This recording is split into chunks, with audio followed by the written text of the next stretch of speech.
আগুনে পুড়ে মারা গেলে শাহাদাতের মর্যাদা লাভ করবেন।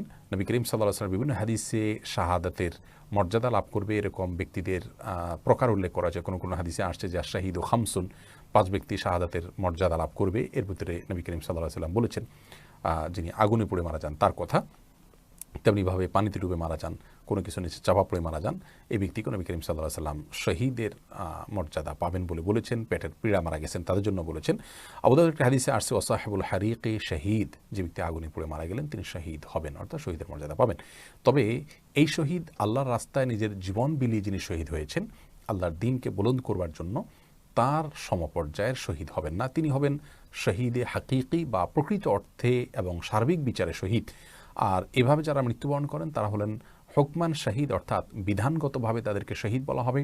তারা শহীদের সওয়াবটা লাভ করবেন, কিন্তু পৃথিবীতে একজন সাধারণ মানুষের মতো তাদেরকে গোসল দিবে, দাফন করতে হবে।